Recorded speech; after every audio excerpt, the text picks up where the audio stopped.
रमेश भदौड़ी, उन्होंने जो कहा उसको लेकर आप लोग मौन हो गए। बृजभूषण, एक माननीय सांसद के ऊपर महिलाओं ने गंभीर आरोप लगाए, आपकी पार्टी खामोश रही। इतना ही नहीं, संसद के भीतर एक सांसद ने गॉडसे को देशभक्त तक कह दिया, जिन्हें देश के प्रधानमंत्री ने कहा कि मैं कभी माफ नहीं करूंगा।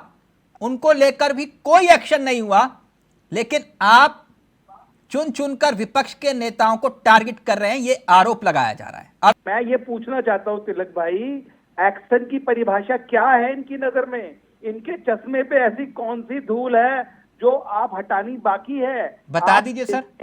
मैं ये तिलक जी, अब मैं इस डिबेट को यहीं खत्म कर दूंगा। ये इतना बोल दीजिए कि रमेश भदौड़ी ने जो कहा वो गलत कहा और उनके खिलाफ एक्शन होना चाहिए। बोलिए। नहीं तो उसमें समर्थन नहीं, एक्शन तो हुआ ना। एक्शन नहीं, एक्शन क्या हुआ, मैं वही पूछ रहा हूँ आपसे। हुआ भाई, कमेटी आप ही देखिए, पार्टी ने भी उनसे नोटिस जारी करके जवाब मांगा लोकसभा। नहीं, एक्शन क्या हुआ? नोटिस का जवाब मांगा, उसके बाद आपने उनको राजस्थान भेज दिया प्रचार के लिए। नहीं तो वो पार्टी के सामने जो पक्ष रखा, पार्टी संतुष्ट थी अच्छा, आप संतुष्ट है, मतलब आपने ये कहा कि जो उन्होंने कहा वो सही कहा। नहीं, आप तिलक जी, मैं आपकी बात से सहमत हूं, लेकिन आप ये कह रहे हो रमेश भदौड़ी ने जो कहा सदन के भीतर वो सही कहा था।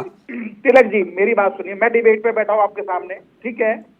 आप अगर मुझे मेरा बीपी बढ़ा के मेरे मुंह से कुछ ऐसे शब्द निकलवा लें तो मैं इसका मतलब मैं पक्का नहीं हूं, या मैं अपना टेम्पर लूज करके कुछ ऐसा वर्ड बोल दूं जिससे कि चीजें खराब हो, तो इसका मतलब मैं मजबूती से चीजें रख नहीं पाता। मेरा तो मानना ये है, आप ये कह रहे हो कि मैं आपका बीपी बढ़ा के जो चाहूं वो उगलवा लूंगा। नहीं तो मैं ये मेरी क्षमता है ना। आप क्या पूछना चाहते हैं और मुझे क्या जवाब देना है, ये तो पंडित जी, मैं वही आपसे पूछ रहा हूँ कि क्या आप इसे जायज मानते हैं जो आपके सांसद ने किया और उसके खिलाफ एक्शन नहीं होना? दूसरा इन्होंने तर्क दिया बृजभूषण को लेकर, उन पे क्या कहना है आपका? ठीक है, दूसरा तर्क मैं बताता हूँ। क्या बृजभूषण सिंह शरण पे क्या एफआईआर दर्ज नहीं हुई? क्या मुकदमे दर्ज नहीं हुए?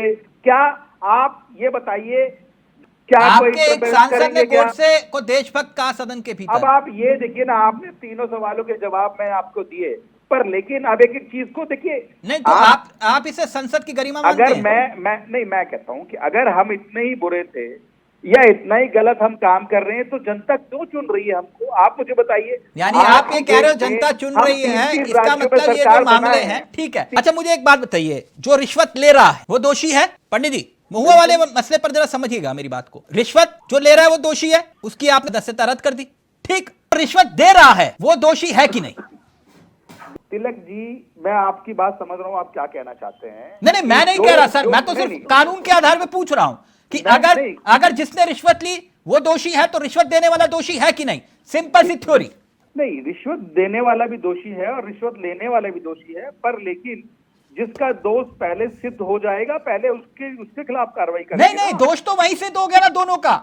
जिसने रिश्वत अगर ली होगी तो वो तभी ली होगी जब किसने दी होगी। जितना लेने वाला दोषी होता है उतना देने वाला भी दोषी। तो यानी आप ये कह रहे हो कि जिसने एफिडेविट दाखिल किया और जिसने कहा कि मैंने रिश्वत दी, आप ही के मुताबिक 19 सज्जन की अब गिरफ्तारी भी हो सकती है? नहीं, देखिए मैं बिल्कुल, देखिए गिरफ्तारी तो होनी भी चाहिए, क्योंकि दर्शन हीरा नंदानी की गिरफ्तारी होनी चाहिए, आप ये कह रहे हो?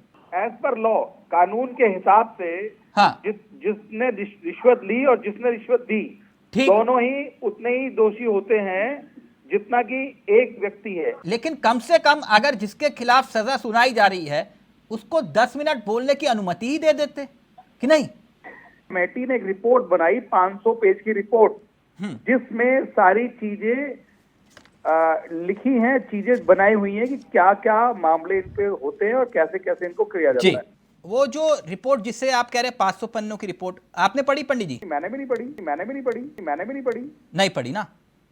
हाँ, मैंने ये सवाल इसलिए किया क्योंकि प्रेम जी जो लॉजिक दे रहे, कह रहे 12 बजे पटल पर रिपोर्ट रखी जाती है। जब आपने खुद रिपोर्ट नहीं पढ़ी, जैसे कि आप बता रहे हो कि मैं भी नहीं पढ़ पाया, तो सर 3 से 4 दिन के बाद अगर हो जाती तो आपको नहीं लगता कि पढ़कर जो है सदन में अगर समय रख दिया जाता तो ये जल्दबाजी वाली बात ना आती, या फिर वाकई जल्दबाजी की गई इस पूरे मामले को? कोई जल्दबाजी नहीं है, इसमें महीनों से प्रक्रिया चल रही है। इस पूरी एथिक्स कमेटी की में बुलाया गया, जिसमें खाली महुआ मोहित्रा को नहीं बुलाया गया, वो जो अपने बसपा नहीं, वो 500 पन्नों की रिपोर्ट पढ़ने के लिए कैसे 2-3 घंटे में कैसे कोई पढ़ सकता है?